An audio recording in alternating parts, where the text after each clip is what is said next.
Today is a super critical day for crypto, for Bitcoin, for XRP. I'll show you exactly what I mean. I got some massive updates for you from a technical perspective, and I think that you're really going to enjoy what you see there, and it's going to be really useful information. And guys, I also have a ton more of useful information over at the Discord. Links down in the description. You can save 50% off your first month sign up by using the code word CASH. I'll tell you more about it later. In the meantime, I do want to jump right into the charts on this. So let me pop this up here for you. There we go. So Bitcoin, what I have here, some annotations on here, resistance being confirmed off these top two peaks. 107,892 was the number that I talked about, that we needed to beat that. We needed to sit up here. We needed to sit on top of 107,892 in order to have confirmed support. We couldn't get it. We got a massive sell-off. We tried once, sold down to critical support. Made it back up there, couldn't break it again, and then that big sell-off happened. And I said that that could potentially happen for us. It did happen for us. This support, by the way, why it's so critical is that it goes back to the peaks that we had back in 2021. So you can see that's the line right there that we were just looking at going across the top. Pay attention to this other trend line that's on here from the peak back in November of 2021 into the peak that we had in March of 2024. So back to the daily chart on this one, so we can see more near term what's going on. We're down below the 200, the 20, the 50. The 20 crossed over the 50. That's a bearish signal to have a faster moving average cross over a slower one. This could potentially lead to a death cross. What makes today so critical is that we have now 3 rejections so far off the 200 day. You can only reject so many times off of resistance before you start to sell down some more to find out where the floor is, because it's showing right now that after 3 days so far, what we're seeing is a ceiling. So ceiling gets tested, ceiling gets tested, ceiling gets tested. The more it gets tested, the more that ceiling holds, that resistance holds, the more likely it is to hold, which means that the price has got to go back. They got to retest the floor. That this bottom trend line that you see along here is that 2024 peak and the November 2021 peak that we had, I should say March of 24, and then November of 21.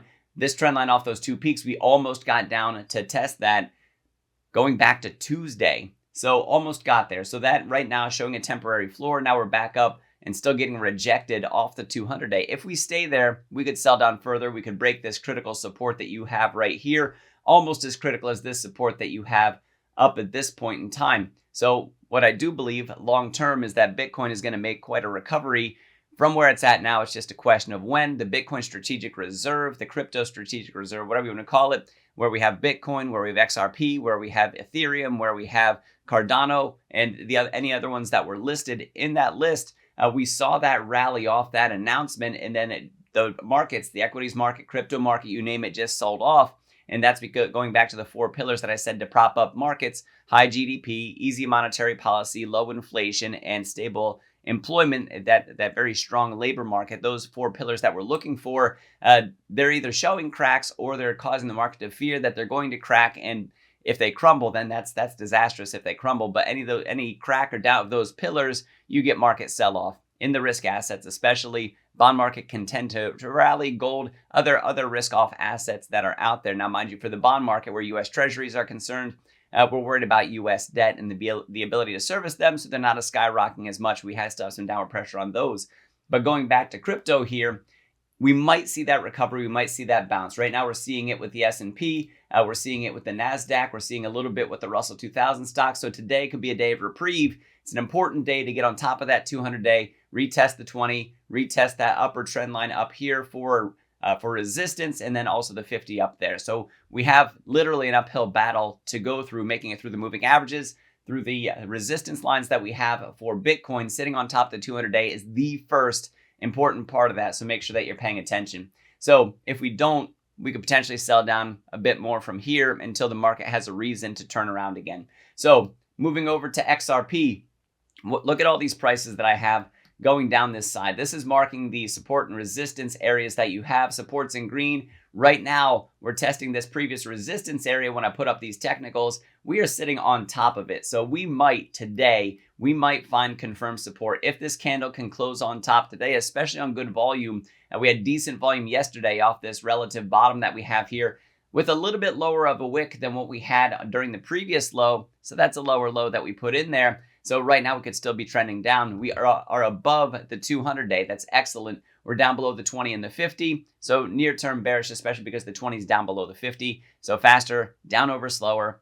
near term bearish, but still above the 200 days, so still bullish overall. Now, mind you, XRP, we're still waiting. We want confirmation that an ETF is coming. We want to know that there's still a ton of demand coming that way. There's an XRP army for a reason. I'm not currently part of it, but man, I'm watching for my opportunity. I'll talk about that in just a moment. And it's a little bit of a sour then sweet, sort of like a Sour Patch Kid kind of thing to talk about. I'll get there in just a moment. Let me talk about the support here. So this is in orange because off this was resistance. I had that in red, but we pushed up through it. Now we're getting a candle on top of it. This could turn green today, especially if Bitcoin gets on top of the 200-day. That could signal that, hey, crypto market potentially making a little bit more of a recovery from where we're at right now. So we do have a bit to contend with on the upside. Still the 20, still the 50, still resistance up above for these different areas. So you can see those different prices. 343 would be above what we had for this previous peak where we peaked out at 340. Now, as I change my zoom here, what you might happen to notice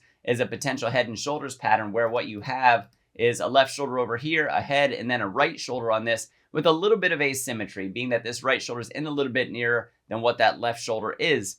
Now, if you follow a lot of technicals, then you would know that this is a bearish pattern. The neckline is down here off the previous peak that we had. Let me go out to the weekly chart for a moment because you can see that peak going back here all the way to April of 2021.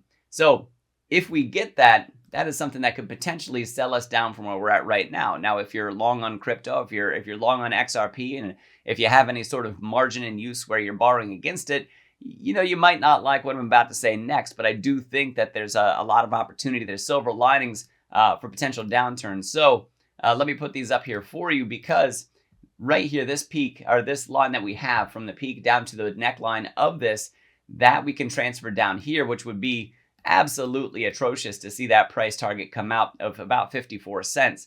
Now, even though the technicals suggest that that is a potential price target that we would have, we still have these areas of support along the way. We would have to be able to break down through those, tumble down through those. And I think that there's way too much support in order to see 54 cents come out of this. I think that there's too much energy, too much momentum in a longer term where I don't think that we're going to see that. So that would, by the way, if you look across the bottom of this monthly chart for XRP, let me move it up here so you can see it. We can put a trend line across the bottom here. And if we did that, that trend line would actually still show that we were putting in more highs. And what we had, if I change the zoom one more time, we'll just reset it. You can see what happened with that consolidation pattern before we broke out. And then let me get a better view for you. We broke out of the top trend line of that and we retested, and then blast off in November of 2024 with XRP. So we want to continue to see further regulatory support for XRP. We want to see it as something that can be used for the crypto markets, for that medium of exchange, if you will, bridging across different cryptos that are out there. And this one I think is going to be important in the long term. I think it does have a lot of staying power to it. And when you look at the tokenomics of it, the fact that you cannot inflate the supply of it, that's something that can really help us out with it. I believe that there's still some XRP that are locked up that could potentially be poured out onto the market, which would then increase it would dilute what we have. Now, mind you, that could be a temporary thing, even though it does dilute how much each XRP is worth. And so you would have an adjustment period there. We still have to look at the long-term potential of things and the technicals that are out there for us. So as the crypto market matures and as that market cap expands, that's something that I think is going to swallow up that dilution that we might get from XRP as we have more tokens put out onto the market. So if I were to summarize this thing for you, here's what I would say. That we might have some things to sweat in the near term for Bitcoin or for XRP. If you look at the Bitcoin maximalists, they do make a really good argument for why Bitcoin could be that next thing to be that world reserve currency, if you will, or at least that store of value that would just be battled over and fought over time, and that being that it has such a small and limited supply, being something that's scarfed up by governments, by institutions, and then by also individuals, by retail holders. Those are things to pay attention to for Bitcoin, top dog, and I think it's going to stay in that spot for a while. And then for XRP could play a key role, an important role, and as we hit that point of maturity, you can think of the Y2K, like the year 2000-ish time for the tech bubble that we saw with the dot-com tech bubble, I should say, where you had so many different websites out there that just by being a website, just by having an online presence, there were just astronomical market caps on each one. And then as you got maturation in the internet and you found out where the leaders were, that's where you saw a lot of companies fall away that were profitless, that nobody really paid attention to them. And then a few winners emerged. And I think that that's where we're hitting with the crypto spaces. We're starting to see the emergence of winners that have staying power over time. I think XRP is definitely one of them. I think Bitcoin, I think it's hard to argue at this point in time that Bitcoin is not one of those long-term assets that we have that's going to have that store of value, that's going to be, not to sound too cliche here, but the digital gold that we're going to have. So near-term technicals, there might be a few things to sweat. Bitcoin, get on top of that 200-day. Let's go bullish on that once again. And then for XRP, hold that support that I showed, and that would be also excellent. We're looking for a higher high. If we are able to break that right shoulder, if we're able to go up above, that refutes, that cancels the head and shoulders pattern, and we could go bullish instead. So we absolutely want to watch that for what could be coming our way for Bitcoin, for XRP. Watch for a bounce in the equities market as well, because bringing back a little bit of risk to those markets, it's also going to be a boon to the crypto markets. And guys, I told you before that if you want to see more of my commentary, hear from other panel experts over at the Discord, hear from StockMo, that link is down in the description. Come on over and join us. You make sure that you use code word CASH to save on your first month, 50%, so less than $1 a day for exceeding value, that you will be pleased that you joined, that you signed up in a community that's just vibrant with thousands of members in it, and just an incredible place to be. One of the best communities that I've ever had the pleasure of being a part of. And if you guys want to learn to do technical analysis, you want to learn how to trade, you want to learn about options, for example, you can use the link down in the description for StockMo Academy. Sign up using my link that's down there. That's going to save you a ton of cash when you sign up using the code word Doctor, D-O-C-T-O-R. So cash for the Discord, Doctor for the courses. Guys, thanks for watching. I am Dr. Stock, Doctor of Education. Remember, my friends, that learning is earning. We'll see you next video.